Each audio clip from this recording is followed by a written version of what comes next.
The sun was shining brightly that afternoon, casting a warm glow over the city. Emily and I had decided to take a break from our busy lives and enjoy a leisurely drive. We didn't have a particular destination in mind, we just wanted to spend some quality time together, away from the usual hustle and bustle. As we drove, we chatted about everything and nothing, savoring the simple pleasure of each other's company. Eventually, we needed to refuel, so we pulled into a gas station on the outskirts of town. While I filled the tank, Emily wandered off to stretch her legs. It was then that I noticed her. A young girl, perhaps 12 or 13, stood by the entrance of the gas station. Her clothes were worn and dirty, and her face bore the marks of hardship far beyond her years. She was holding a small, crumpled sign that read, "Need money for food. Please help." "Thomas, look at her," Emily said softly, returning to my side. "She looks so lost and desperate." I nodded, feeling a pang of sadness in my heart. I remembered what it was like to feel helpless and alone, especially after my parents passed away. "I'm going to see if she needs help," I said, making up my mind. I approached the girl slowly, not wanting to startle her. "Hi there," I said gently. "Are you okay? Why are you here begging for money?" She looked up at me, her eyes filled with tears. "My name is Susan," she replied, her voice trembling. "My mom is an alcoholic and doesn't take care of me. I need money to buy food and survive." Emily joined us, her eyes filled with compassion. "Thomas, we have to do something for her," she urged. "She really seems to need help." I nodded, my heart breaking for the young girl. "You're right, Emily." Turning back to Susan, I said, "I'm going to get you a plate of food, okay?" Susan's eyes widened in disbelief. "Thank you so much," she whispered, her voice barely audible. I walked into the gas station and bought the heartiest meal I could find, a burger, fries, and a large soda. As I handed the food to Susan, she looked at me as if I had just given her a treasure. Emily stood beside me, her eyes filled with tears as she watched the girl devour the meal. "Here, take this as well," I said, reaching into my pocket and pulling out some money. "But tell me, what are you going to do with it?" Susan hesitated, her eyes darting around nervously. "I'll hide it from my mom," she said quietly. "If she finds out, she'll spend it all on alcohol." Her words hit me hard. I couldn't imagine what it must be like to live in such a situation. On an impulse, I walked back to the car and retrieved the ring my grandfather had given me. It was a simple silver band, but it held immense sentimental value. "Thomas," Emily said softly, noticing the ring in my hand. "Are you sure you want to give that away? Your grandfather said it should be used for special occasions." "Yes," I said firmly, feeling a wave of compassion wash over me. "I feel in my heart that it's the right thing to do. This ring can be a symbol of hope for Susan." I knelt down and handed the ring to Susan. "This ring is very special to me," I explained. "It was given to me by my grandfather. I want you to have it. Let it remind you that there are people who care about you and that things can get better." Susan took the ring with trembling hands, her eyes wide with surprise. "Thank you," she whispered, tears streaming down her face. "I don't know how to thank you." "You don't need to thank us," Emily said, her voice gentle. "Just take care of yourself, okay?" We stayed with Susan a little longer, talking to her and offering whatever comfort we could. Before we left, we gave her some more money and told her where she could find a local shelter that could help her further. As we drove away, I couldn't help but feel a sense of fulfillment. "I hope she'll be okay," I said, glancing at Emily. "Me too," Emily replied, squeezing my hand. "But I think we made a difference today. Sometimes, a small act of kindness can change someone's life." I nodded, feeling a warmth in my heart. Little did I know just how true those words would turn out to be. Growing up, my grandfather, Mr. Robertson, was my rock. After my parents died in a car accident when I was just a toddler, he took me in and raised me as his own. His home became my sanctuary, a place filled with love, wisdom, and the occasional tough lesson. Despite his advancing age, Grandpa Robertson managed to keep the house lively, filling it with stories of his past and dreams for my future. One summer afternoon, we sat on the porch, sipping sweet tea and watching the sun dip below the horizon. It was one of those golden evenings where everything seemed perfect, yet I could sense a lingering sadness in his eyes. "Grandpa," I began hesitantly, "how do you feel knowing that your children don't care about you the way they should?" He sighed deeply, staring out at the fading light. "It's painful, Thomas," he said, his voice heavy with emotion. "But life has its ways. People make their own choices and follow different paths. Your aunts and uncle have drifted away, each consumed by their own struggles and priorities." I listened intently, trying to understand. "But why, Grandpa? How can they just ignore you after everything you've done for them?" He gave me a sad smile. "Margaret is always worrying about money and her own troubles. Edward has his gambling problems, and Linda. She just wants to live her own life, free from responsibilities. They weren't always like this, but people change. Your mother, though, she was different. She was my joy, but she was taken too soon. Yet, she left me with the greatest gift, you." I felt a lump in my throat. "I'll always be here for you, Grandpa. You're the only family I've truly had." He reached out and patted my shoulder. "I know, Thomas. That's what gives me strength. It's not about how many people love you, but about the depth of that love. And your love has always been enough for me." As the years went by, Grandpa Robertson's health began to decline. Despite his frailty, he never lost his spirit. I dedicated myself to taking care of him, knowing how much he had sacrificed for me. His resilience was remarkable, and miraculously, he recovered from a bout of illness that the doctors had deemed incurable. One evening, as we sat together in his study, he pulled out a small box from his desk drawer. Inside was a simple silver ring with intricate engravings. "This ring belonged to your grandmother," he said, his eyes misty with memories. "She gave it to me on our wedding day. When she passed, I kept it close, and now I want you to have it." I took the ring, feeling its weight and the history it carried. "Thank you, Grandpa. I'll cherish it always." He smiled, though his eyes were clouded with a mix of pride and sorrow. "Keep this for a special occasion, Thomas. It represents our family's legacy and love." His words stayed with me, a constant reminder of the bond we shared. When he passed away peacefully in his sleep, I was left to deal with the aftermath. His other children, my aunts and uncle, showed up not to mourn but to claim their share of his estate. They hadn't visited him in years, yet they felt entitled to everything he had left behind.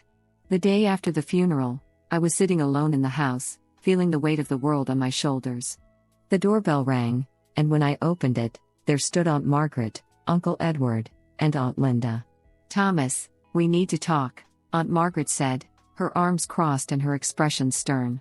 "As Mr. Robertson's children, we have the right to this house. You need to leave." I stared at them in disbelief. "How can you be so insensitive? I took care of Grandpa while you barely showed up.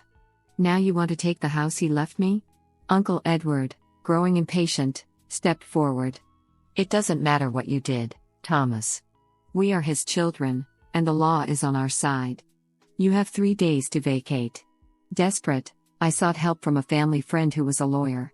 "Mr. Harper, my aunts and uncle are trying to evict me from the house my grandfather left me. What can I do?"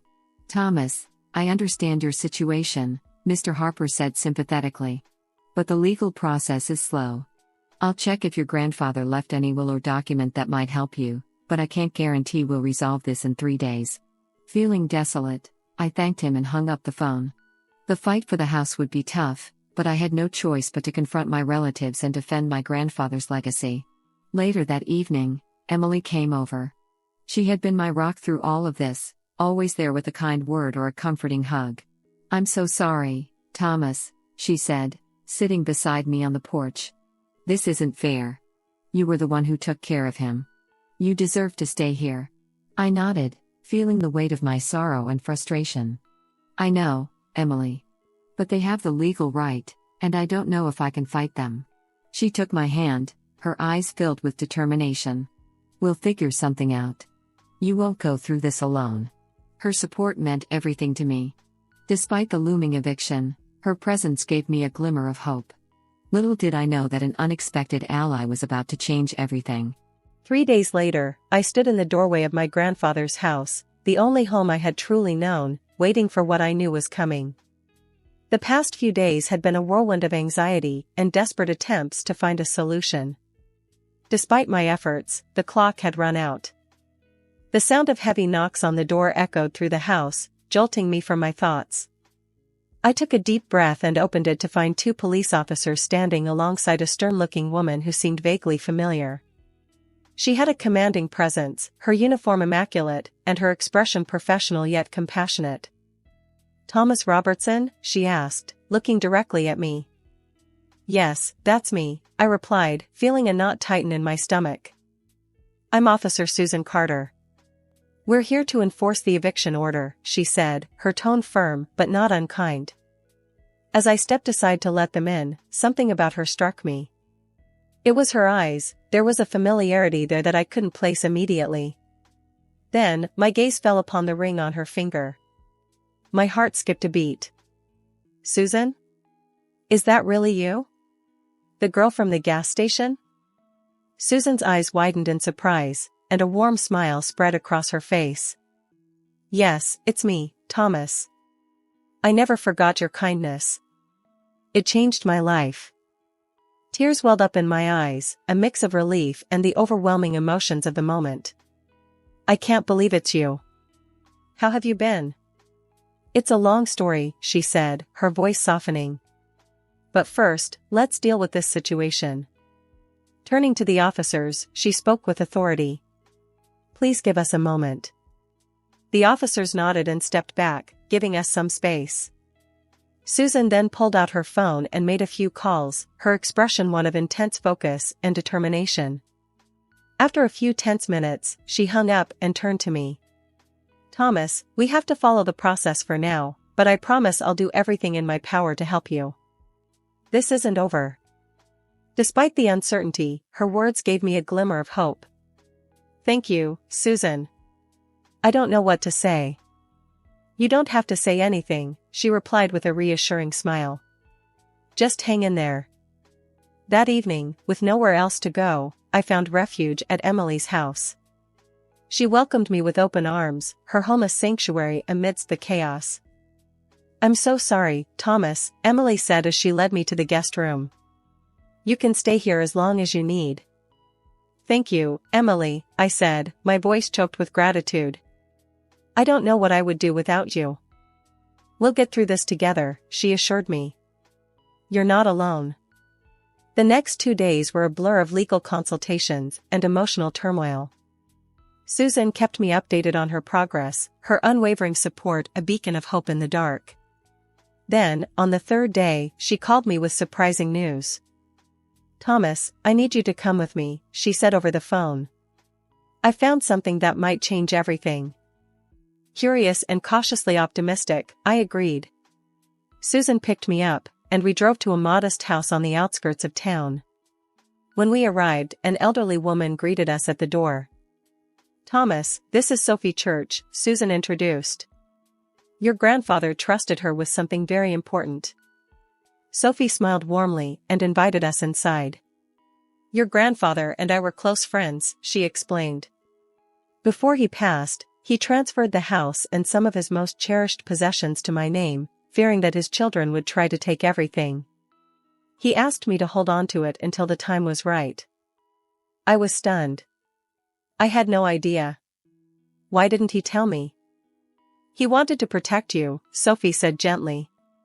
"He knew how much this house meant to you and didn't want you to be caught in the middle of a legal battle." Susan handed me a folder containing the transfer documents. "These papers prove that the house legally belongs to Sophie. Your aunts and uncle have no claim over it." Relief washed over me, mixed with disbelief. "I can't thank you both enough," I said, my voice trembling with emotion. "This means everything to me." "We're not done yet," Susan said, her expression determined. "We need to confront your relatives and make sure they understand they have no right to the house." We drove back to my grandfather's house, where we found Aunt Margaret, Uncle Edward, and Aunt Linda packing up his belongings. They looked up in surprise as we entered, their expressions quickly turning to anger. "What are you doing here, Thomas?" Aunt Margaret demanded. "You have no right to be here." Susan stepped forward, her voice firm. "Actually, he does. And you have no right to sell this house. I have a court order proving that the house was legally transferred to Sophie Church." Uncle Edward scoffed. "This is ridiculous. We're his children. This house belongs to us." "No, it doesn't," Sophie said, stepping into the room. "Your father entrusted it to me, knowing how you would behave. The law is on our side." Aunt Linda looked furious. "We'll fight this in court. You won't get away with this." "You can try," Susan said calmly. "But the evidence is clear. The house belongs to Sophie, and she has no intention of selling it." Defeated, my relatives had no choice but to leave. They tried to appeal the decision, but the court upheld the validity of the transfer, thwarting their plans. As they left, I felt a profound sense of justice and relief. Susan and Sophie had saved not just the house, but my connection to my grandfather's memory. Emily stood by my side, her support unwavering, and together we faced the future with renewed hope. That evening, as we gathered in the now secure house, I turned to Susan and Sophie. "I can't thank you enough. You both have given me more than just a house, you've given me hope." Susan smiled warmly. "Your kindness years ago changed my life. It was only right that I repay it." Sophie nodded. "Your grandfather was a wise man. He knew you would need help, and he made sure you would have it." As we sat together, the weight of the past weeks began to lift. I realized that the bonds we form and the kindness we show can have far-reaching effects, creating a network of support that can overcome even the toughest challenges. And with Emily, Susan, and Sophie by my side, I knew I could face whatever came next. If you like this story, please subscribe, like, click the bell, and leave a comment. Thank you in advance.